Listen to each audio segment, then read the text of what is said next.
Napoleon Bonaparte once ruled an empire that stretched across much of Europe, placed relatives on foreign thrones, and turned his family name into a symbol of power.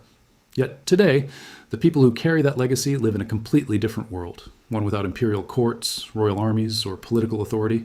Their lives are not defined by a throne, but by the ordinary choices of modern society.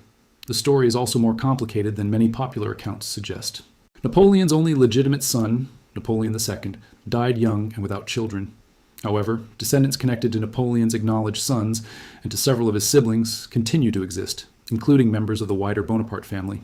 Understanding these different family lines is essential because not every living Bonaparte is a direct descendant of Napoleon himself. In this documentary, we will examine who these descendants are, how their family history is documented, and what it means to carry one of the most famous surnames in European history today. We will separate verified genealogy from speculation, distinguish symbolic titles from real political power, and explore how an imperial legacy can survive through family memory, professional life, and historical responsibility rather than through a crown. 1. Napoleon's only legitimate son did not continue the imperial line.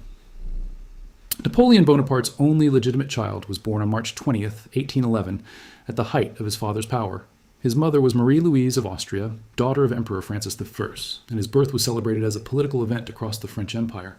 Napoleon gave him the title King of Rome, hoping that the child would become the natural successor of the imperial dynasty. For Napoleon, the birth of a son was more than a personal triumph. It was an attempt to transform a revolutionary military regime into a hereditary monarchy. By creating a direct line of succession, he hoped to convince Europe that the Bonaparte Empire could become as permanent as the older royal houses that had ruled the continent for centuries. That plan collapsed after Napoleon's military defeats and abdication in 1814. The young heir was separated from his father and taken to Austria, where he was raised under the supervision of his mother's family. There he became known as the Duke of Reichstadt, rather than as the ruler of France. Although supporters later called him Napoleon II, he never exercised independent political power. His position was deeply symbolic, but practically limited. Bonapartist supporters viewed him as the legitimate continuation of the imperial project, while the Austrian court had little interest in allowing him to become a rallying point for French opposition. This distinction is important. A historical title and a political reality were not the same thing. Napoleon II lived much of his short life in Vienna, surrounded by the traditions of the Habsburg court. He reportedly remained aware of his father's reputation, but his personal identity was shaped by a world that had deliberately separated him from the French Empire. His life illustrates how dynastic succession could be controlled by diplomatic decisions made by powerful states. He died of tuberculosis on July 22, 1832, at the age of 21. Because he never married and left no children, Napoleon's direct legitimate line ended with him. This is why many claims about Napoleon's descendants require careful explanation. The emperor's legitimate son did not create a continuing family branch. The end of this line did not erase the Bonaparte legacy. Instead, attention shifted toward Napoleon's siblings, collateral relatives, and children born outside his marriage. Their descendants preserved the family name in different ways, but none inherited the French Empire itself. The dynasty survived as a historical and cultural memory, not as a functioning political institution. 2. The children. Napoleon had outside his marriage. Although Napoleon's legitimate son left no children, the emperor had other sons whose family lines continued.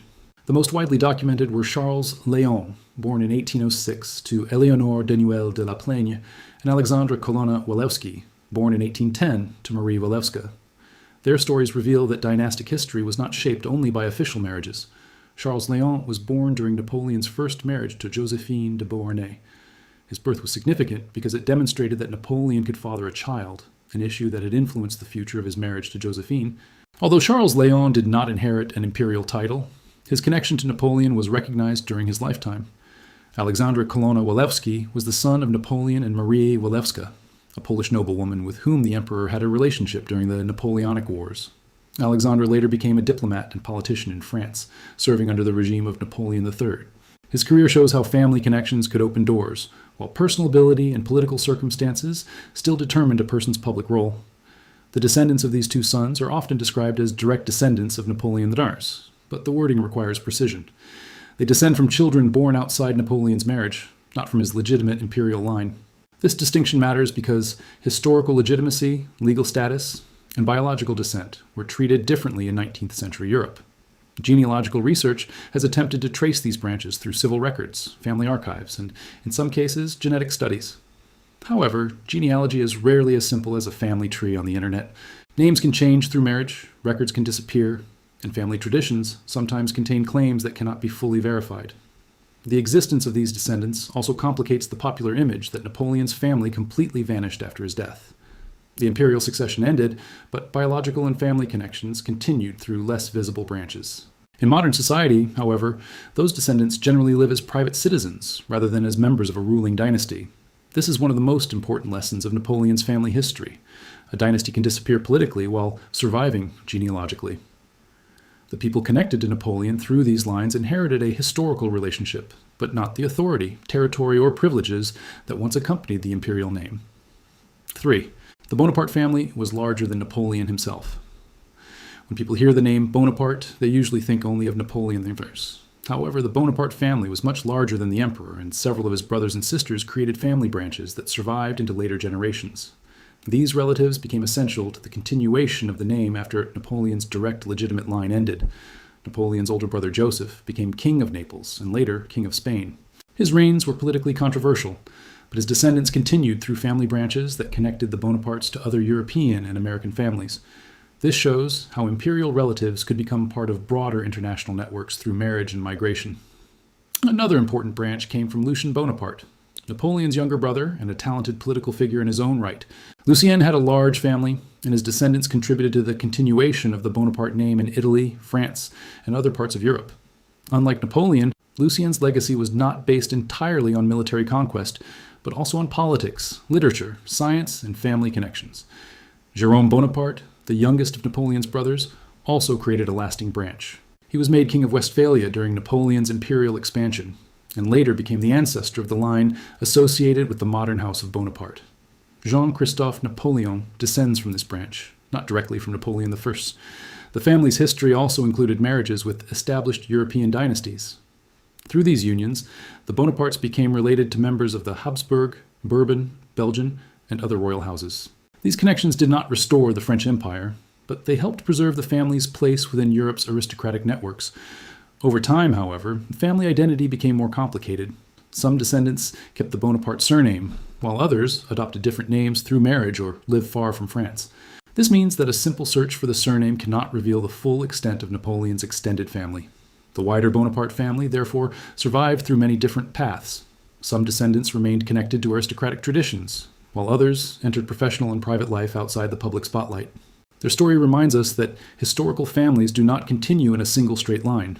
They spread across generations, countries, occupations, and changing social identities. 4. Jean-Christophe Napoleon and the symbolic imperial legacy. Among the best-known living members of the Bonaparte family is Jean-Christophe Napoleon, born in France in 1986. He belongs to the branch descended from Jérôme Bonaparte, Napoleon's youngest brother who once ruled the Kingdom of Westphalia. This makes Jean-Christophe a descendant of Napoleon's family, but not a direct descendant of Napoleon III himself. Jean-Christophe inherited a historical title connected to the Bonapartist tradition. Supporters refer to him as Prince Napoleon and regard him as the head of the former imperial House of France. However, France is a republic. The country has no legally recognized imperial succession. His position is therefore dynastic and symbolic rather than governmental. This distinction is often blurred in popular videos and online articles. Calling someone an heir to Napoleon can create the impression that the person has a legal claim to rule France. In reality, Jean-Christophe holds no constitutional authority and cannot inherit a throne that no longer exists. The title reflects family tradition and historical identity, not political power. His family background also illustrates how European dynasties became interconnected. Through his father's line, he descends from Jérôme Bonaparte, while through his mother's family, he is connected to the Bourbon II Sicilies dynasty. Such connections are historically interesting, but they do not automatically translate into wealth, influence, or public office. The modern role of a dynastic representative is very different from that of an emperor. Instead of issuing decrees or commanding armies, such figures may participate in commemorations, historical events, cultural projects, and public discussions about their family's legacy. Their influence depends largely on public interest and personal choices. The Bonapartist tradition itself is also diverse. Some admirers focus on Napoleon's military achievements, while others are interested in administrative reforms, such as the Napoleonic Code. Critics emphasize the cost of his wars and the authoritarian nature of his rule. A responsible documentary should present these perspectives, rather than treating the family legacy as unquestionable glory. Jean-Christophe's story therefore represents the transformation of dynastic power into historical symbolism. He may carry a famous name and a traditional title, but he lives within the institutions of modern Europe. His importance today comes less from political authority than from the way his family connects the present with one of the most consequential periods in European history. 5. From royal courts to professional careers. The descendants of Napoleon's family were born into a world where aristocratic names still carried social importance, but where inherited titles no longer guaranteed political power. Over the 20th and 21st centuries, many members of the extended Bonaparte family had to build their identities through education, work, and personal decisions. This transformation can be seen across Europe's former royal and imperial families. Once their ancestors depended on courts, armies, and state offices, later generations entered fields such as business, law, diplomacy, academia, culture, and public administration. The Bonaparte family was part of this broader transition from dynastic privilege to professional life. Jean-Christophe Napoleon, for example, has been associated with the business world rather than with government or military command. His career reflects the reality of modern aristocratic descendants. A historic surname may attract attention, but it does not replace qualifications, experience, nor professional responsibility. Other members of the wider family have maintained a lower public profile. Some have participated in historical commemorations or cultural activities, while others have chosen ordinary careers away from newspapers and documentaries. This variety is important because it prevents the audience from imagining that every descendant lives in a palace or benefits from an inherited fortune. The Bonaparte name can still create opportunities, especially in environments interested in history, heritage, luxury, or European aristocracy. Yet visibility can also create pressure. Public expectations may force descendants to answer for decisions made by ancestors who lived centuries earlier. Their experience also raises an important question about inherited identity. Does a famous family name represent an obligation, an advantage, a burden, or simply a part of personal history? Different descendants may answer that question in completely different ways, depending on their upbringing and circumstances. The modern lives of Napoleon's relatives therefore challenge the popular image of permanent aristocratic privilege. Their connection to imperial history may open doors to public attention, but their daily lives are shaped by contemporary work, privacy, education, and family responsibilities. The transition from palace politics to professional careers is one of the clearest signs that the old imperial world has truly disappeared. 6. Why many descendants? Avoid public attention. Famous family names often attract public curiosity, but not every descendant wants to live in the spotlight. For members of the Bonaparte family, public attention can be complicated because their identity is connected to war, empire, political ambition, and centuries of historical debate. Some descendants participate in commemorations, interviews, or cultural events because they believe their family history should be studied and preserved. Others prefer to maintain a private life, separating their personal identity from the actions of Napoleon and his relatives. Both choices are understandable in a modern society that places greater value on individual privacy. A descendant does not automatically share the beliefs or ambitions of an ancestor. Someone connected to Napoleon's family may admire his administrative reforms while criticizing his military campaigns. Another person may feel little personal attachment to the imperial past at all. Family connection and historical interpretation are not the same thing. The public can also create unrealistic expectations. People may assume that descendants are wealthy, politically powerful, or surrounded by inherited treasures. In reality, family fortunes change, properties are divided, and titles lose their legal meaning over time. A famous surname does not provide a complete picture of a person's financial or social circumstances. There is also an ethical issue in discussing living people. Historians can examine public records, official appearances, and documented careers, but speculation about private relationships, residences, finances, or daily routines can quickly become invasive. A responsible documentary must respect the difference between public history and personal life. This is especially important for online content, where dramatic claims can spread faster than corrections. Describing a private descendant as a secret heir, or suggesting that a family is hiding information, may create an attractive headline, but it can also mislead the audience and damage historical accuracy. The decision to remain private, therefore, should not be presented as evidence of mystery or conspiracy. In many cases, it simply reflects a normal desire to live independently from an extraordinary family past. The descendants of Napoleon may carry a famous name, but they are still individuals entitled to define their own lives. 7. The difference between a famous name and real influence. A famous surname can create recognition, but recognition is not the same as power. The Bonaparte name still carries historical weight, yet it does not give its bearers control over governments, armies, or national institutions. In the modern world, influence depends on actions, expertise, and public trust. For Napoleon's descendants, the family name may attract journalists, historians, collectors, and people interested in European dynasties. It can make an ordinary appearance seem historically significant. However, attention around a person does not necessarily mean that the person has meaningful influence over public affairs. This distinction is often misunderstood when traditional titles are discussed. Words such as prince, imperial heir, or head of a house may describe a family's internal customs, but they do not represent official political authority in Republican France. Without a legally recognized monarchy, these titles function mainly as historical or social identifiers. The same principle applies to wealth. Some descendants of famous families may inherit property, investments, or valuable objects, while others may not. Fortunes can be divided among relatives, reduced by taxes, lost through economic changes, or separated from the family over generations. A historic name alone cannot prove financial privilege. Real influence can also take quieter forms. A descendant may contribute to museums, support historical research, preserve family archives, or participate in public education. These activities may not resemble the authority once exercised by Napoleon, but they can shape how later generations understand the past. At the same time, descendants are not automatically responsible for defending every decision made by their ancestors. They may acknowledge the achievements of the Napoleonic period while recognizing its violence, authoritarianism, and human cost. Historical maturity requires separating admiration from uncritical glorification. The Bonaparte experience demonstrates that legacy is not the same as power. A name can open a conversation, attract attention, or connect someone to important historical memories. But in the modern era, lasting influence comes from what individuals contribute themselves, not simply from the empire their ancestors once controlled. 8. Family memory, museums, and historical commemoration. Although the Bonaparte family no longer rules a country, its memory remains visible in museums, monuments, archives, and historical ceremonies. Across France, Corsica, Italy, and other parts of Europe, institutions preserve objects and documents connected to Napoleon and his relatives. These collections include portraits, military maps, personal letters, uniforms, furniture, books, and official documents. Each object helps historians study not only Napoleon's ambitions, but also the institutions and people who made the imperial system possible. Family members can contribute to this process by sharing documents, participating in commemorations, or offering personal perspectives on their ancestry. Their testimony can be valuable, but it must still be compared with archival evidence and independent historical research.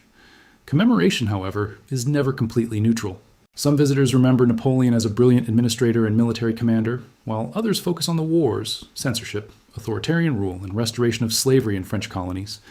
Museums increasingly try to present these different dimensions together.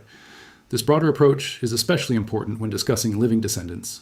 A family connection should not be used to glorify an empire automatically, nor should descendants be blamed for actions committed by people who lived generations before them. Historical responsibility belongs to the past, while personal responsibility belongs to the present. The preservation of Bonaparte memory also reveals how societies choose what to remember. Celebrations may emphasize military victories, legal reforms, architecture, or national identity, while less comfortable subjects may receive less attention. Historians help correct this imbalance by placing achievements and consequences within the same context. For modern descendants, museums and commemorations offer a way to engage with history without attempting to recreate the empire. The Bonaparte legacy survives not through political control, but through documents, public debate, cultural institutions, and the continuing effort to understand what Napoleon's era changed in Europe. 9. What DNA can and cannot prove. Modern genetic research has added a new dimension to the study of Napoleon's family. Researchers have examined biological material associated with Napoleon and compared it with genetic information from male line relatives connected to the wider Bonaparte family. These studies can help investigate whether particular family branches share a common paternal ancestry.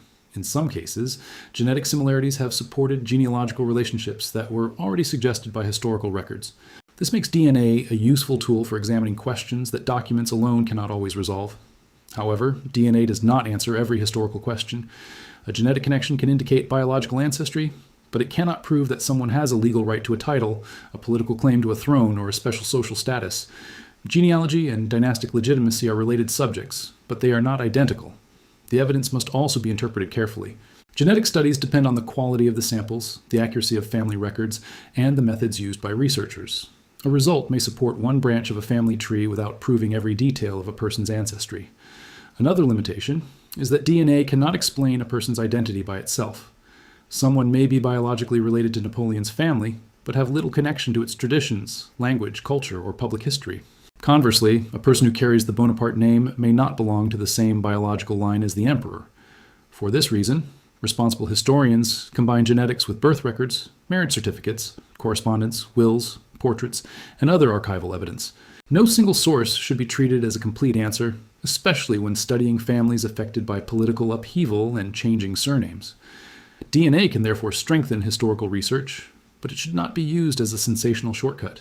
It helps clarify biological connections, while documents and historical analysis explain how those connections were understood by the people who lived through them. The most reliable picture emerges when science and history are examined together. 10. The ordinary lives behind an extraordinary surname. The descendants of Napoleon's family live in a world that no longer resembles the one their ancestors controlled. There are no imperial armies waiting for orders, no European thrones to inherit, and no official political system prepared to place a Bonaparte at the head of France. Some descendants remain connected to historical ceremonies, family traditions, and public discussions about Napoleon's legacy. Others have chosen professional and private lives that have little connection to dynastic history. Their experiences show that a famous surname can remain visible without determining every aspect of a person's life. The most important distinction is between direct descent and wider family connection. Napoleon's legitimate son died without children, but descendants continued through other branches connected to Napoleon and his siblings. This explains why the Bonaparte family survives, while the direct imperial succession does not. Their stories also challenge the idea that historical families live permanently outside ordinary society. Many descendants must work, make personal decisions, protect their privacy, and define their own values. The imperial past may influence how others see them, but it does not completely determine who they are. Studying these people also helps us understand how power changes over time. Political authority can disappear within a single generation, while a family name may survive for centuries. What remains is not necessarily power, but memory, documentation, public interest, and the choices made by later generations.